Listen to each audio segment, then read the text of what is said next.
అందరికీ నమస్కారం. ఆర్ఆర్‌బీ నుంచి అయితే మళ్ళీ ఒక కొత్త రిక్రూట్‌మెంట్ నోటిఫికేషన్ అయితే వచ్చింది. జీతం చూసుకున్నట్టయితే ఆల్మోస్ట్ 65,000 వరకైతే ఉంది. సో, ఈ నోటిఫికేషన్ సంబంధించి ఈ జాబ్‌కి సంబంధించి ఎలాంటి ఎక్స్‌పీరియన్స్ అవసరం లేదు. అదేవిధంగా ఇంటర్వ్యూ కూడా అవసరం లేదు.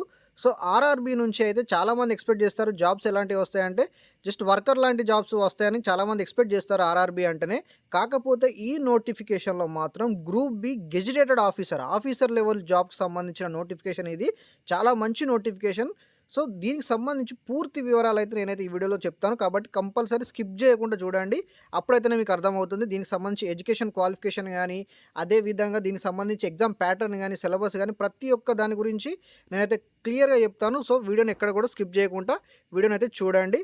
సో, దీనికి సంబంధించి ఫస్ట్ ఆఫ్ ఆల్ మనం నోటిఫికేషన్ సంబంధించి అప్లికేషన్ చూద్దాం. వాళ్ళైతే రిలీజ్ చేయడం జరిగింది నోటిఫికేషన్ సంబంధించి. ఒకసారి చూడండి. సో, మనకి ఈ నోటిఫికేషన్ అయితే ఈరోజు అంటే 15/9/2025కి అయితే అప్లికేషన్ సబ్మిషన్ అయితే ఓపెన్ అవ్వడం అయితే జరిగింది. ఆన్లైన్ అప్లికేషన్ అయితే. సో, క్లోజింగ్ డేట్ చూసుకున్నట్లయితే 14/10/2025 అంటే అక్టోబర్ 14 వరకు అయితే మనమైతే అప్లికేషన్ అయితే ఫిలప్ చేసుకోవచ్చు. అప్లై చేసుకోవచ్చు ఈ జాబ్కి అయితే. సో, లాస్ట్ డేట్ చూసుకున్నట్లయితే క్లియర్గా చూడండి. 14/10/2025 వరకు అయితే మనమైతే అప్లై చేసుకోవచ్చు. Last date 14/10/2025.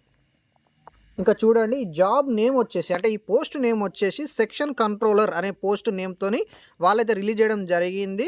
సో, ఇక్కడ క్లియర్గా మెన్షన్ చేశారు ఇనిషియల్ బేసిక్ పే అంటే మీరు ఈ జాబ్ కనుక కొడితే మీకు ఇనిషియల్గా ఫస్ట్ పేమెంట్ వచ్చేసరికి ఫస్ట్ జీతం చూసినట్లయితే 35,400 వరకు అయితే ఇనిషియల్గా వాళ్ళైతే పే చేస్తారు ఈ జాబ్కి సంబంధించి. అదేవిధంగా మీ యొక్క ఏజ్ లిమిట్ అంటే ఈ జాబ్కి అప్లై చేయాలనుకుంటే మీ యొక్క ఏజ్ లిమిట్ అనేది 20-33 సంవత్సరాల వరకు అయితే ఉండాలి. ఆ మధ్యలో మాత్రమే ఉండాలి. 33 దాటితే మాత్రం మీరైతే ఈ జాబ్కి ఎలిజిబుల్ కారు. అదేవిధంగా టోటల్ వేకెన్సీస్ ఈ జాబ్కు సంబంధించి టోటల్ వేకెన్సీస్ చూసుకున్నట్లయితే 368 వేకెన్సీలు అనేవి ఉన్నాయి. సో, దీనికి సంబంధించి అయితే ఓవర్‌వ్యూ అయితే మీరైతే చూడండి. సెక్షన్ కంట్రోలర్ అనే పోస్ట్ పేరుతో వాళ్ళైతే రిలీజ్ చేయడం అయితే జరిగింది. సో, మీరు మెడికల్ స్టాండర్డ్స్ కూడా మీ యొక్క హెల్త్ స్టాండర్డ్స్ కూడా మెడికల్ స్టాండర్డ్ కూడా A2 అనేది ఉండాలని వాళ్ళైతే మెన్షన్ అయితే చేయడం జరిగింది. ఇక్కడ చూడండి, ఈ ఎగ్జామ్‌కి సంబంధించి అప్లై ఫీజ్ అయితే వాళ్ళైతే మెన్షన్ చేయడం అయితే జరిగింది. ఇక్కడ చూడండి, the fee concession categories mentioned below అంటే ఇక్కడ చూడండి 500 and amount of 400 shall be refunded duly deducting bank charges on the appearing in first stage CBT అంటే ఇక్కడ ఆల్ క్యాండిడేట్స్‌కి అయితే ఇక్కడ ఎగ్జామినేషన్ ఫీ చూసుకున్నట్లయితే 500 అయితే వాళ్ళు పెట్టారు.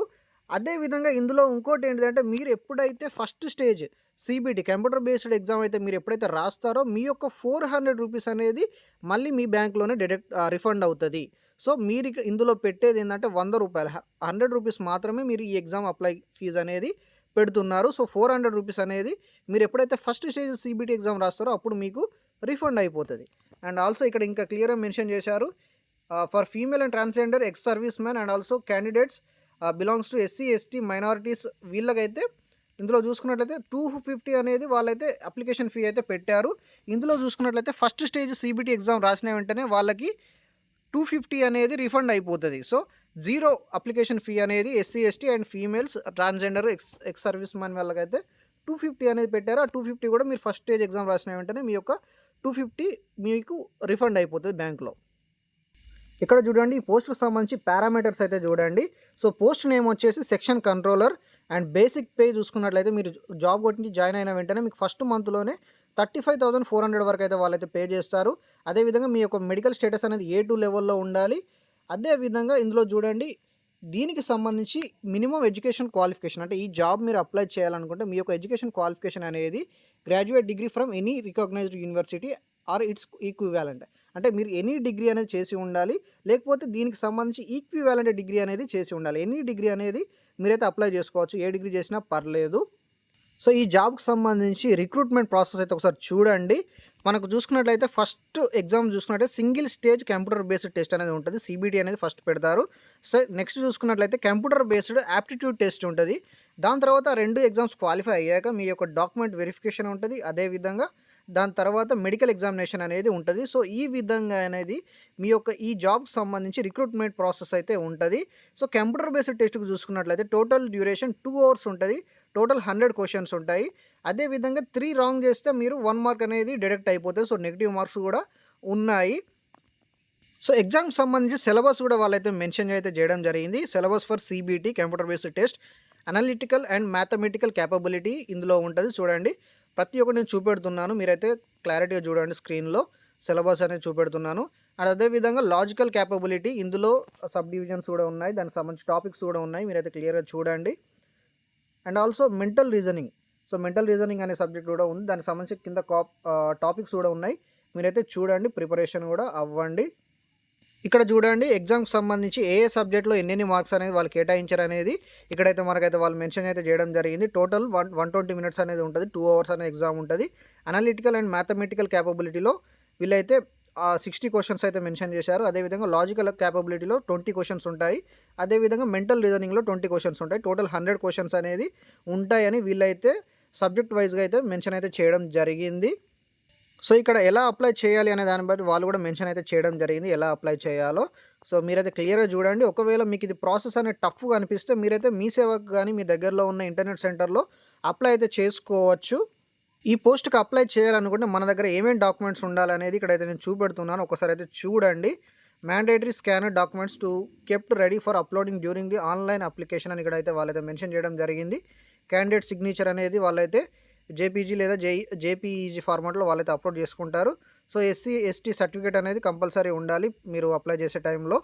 అండ్ ఆల్సో ఇక్కడ చూడండి, సిగ్నేచర్ అనేది కంపల్సరీ బ్లాక్ ఇంక్ పెన్తో ఆన్ వైట్ పేపర్ ఉండాలి. సో స్క్రీన్ మీద జాగ్రత్తగా చూడండి. జోన్ వైజ్గా ఎన్నెన్ని పోస్టులు ఉన్నాయి, క్యాస్ట్ వైజ్గా ఎన్నెన్ని పోస్టులు ఉన్నాయని అయితే వాళ్ళైతే మెన్షన్ అయితే చేయడం జరిగింది. ఒకసారి మీరు క్లారిటీగా చూడండి. అండ్ సికింద్రాబాద్లో చూసుకున్నట్లయితే, తెలంగాణ వాళ్ళకు ముఖ్యంగా సికింద్రాబాద్లో చూసుకున్నట్లయితే ఆల్మోస్ట్ 7 పోస్టర్స్ అనేవి ఉన్నాయి. సో తెలంగాణ వాళ్ళు కూడా అప్లై చేసుకోవచ్చు, ఇంట్రెస్ట్ కనుక మీకు ఉంటే. అదేవిధంగా ఇది చాలా మంచి జాబ్ ఆపర్చునిటీ ఇది, ఎందుకంటే ఆఫీసర్ లెవెల్ జాబ్ ఇది. మీకు చూపెడతాను, ఒకసారి క్లారిటీగా చూడండి. సో మీ యొక్క వర్క్ అనేది ఇలా చేయాల్సి ఉంటుంది. Section controller officer level job ఇది. ఆఫీస్లోనే కూర్చొని మీరు ఈ లెవెల్లో, అంటే నేను ఇక్కడ స్క్రీన్లో చూపెడుతున్నాను కదా, ఇదే విధంగా మీరు జాబ్ చేయాల్సి ఉంటుంది. సో మంచి జాబ్, మంచి officer level job, gazetted group B gazetted officer level job ఇది, మంచి జాబ్ ఇది. Government of India ministry of railway recruitment board చూసుకున్నట్లయితే 2025లో ఇది 4వ నోటిఫికేషన్. ఇక్కడ చూడండి, CEN నెంబర్ 4/2025 అని ఉంది కదా. 4 అంటే 2025లో వీళ్ళు రిలీజ్ చేసిన 4వ పర్మనెంట్ గవర్నమెంట్ జాబ్ నోటిఫికేషన్ అని అర్థం. సో ఇది ఒక చాలా మంచి జాబ్ ఇది, గెజిటేటెడ్ ఆఫీసర్ లెవెల్ జాబ్ కాబట్టి మీరైతే దీన్ని అయితే నెగ్లెక్ట్ చేయకండి, అప్లై చేయండి. వస్తే వస్తుంది, లేకపోతే ఇంకా చాలా జాబ్స్ అనేది రాబోతున్నాయి. సో మన ఛానల్ అయితే సబ్స్క్రైబ్ చేసుకొని పెట్టుకోండి. ఎప్పుడైనా కూడా జాబ్ నోటిఫికేషన్ వచ్చినా కానీ, అదేవిధంగా ఎలాంటి ఎడ్యుకేషనల్ ఇన్ఫర్మేషన్ కానీ మీకు తెలియాలనుకున్నా కానీ, మీరు తెలుసుకోవాలనుకున్నా కూడా మన ఛానల్ అయితే సబ్స్క్రైబ్ చేసుకొని పెట్టుకోండి. మీకు ఎలాంటి డౌట్స్ ఉన్నాయి ఈ నోటిఫికేషన్ సంబంధించి, మీకు ఎలాంటి డౌట్స్ ఉన్నా కూడా కింద కామెంట్ సెక్షన్లో కామెంట్ చేయండి. సో మళ్ళీ వచ్చే వీడియోలో మంచి జాబ్ నోటిఫికేషన్తో మీ ముందుకు వస్తాను. So signing off, thank you.